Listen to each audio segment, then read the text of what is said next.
for me, it's that little delicate noise that still cuts through in this really quite noisy environment. That's right. The high-pitched sounds do two things. One is they kind of cut through, but the other is it's actually really hard to place a high-pitched sound, so it's quite a safe sound for a bird to make and not actually necessarily give itself away to predators. So that's the kind of advantage of having that really high-pitched bit.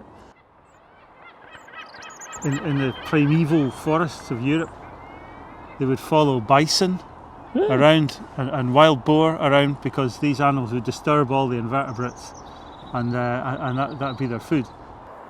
There's this term of art which is confiding.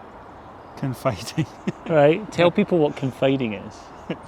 It means sort of just almost trusting. I mean, people, when they come and perch on your spade, people often think, oh, it's been so friendly, so confiding. Actually, I think he's thinking about getting food. They're waiting for us to disturb the invertebrates a bit. They love it when people when you in your garden, if you dig over a bit of ground, robins come down, because they know that that's where the food is.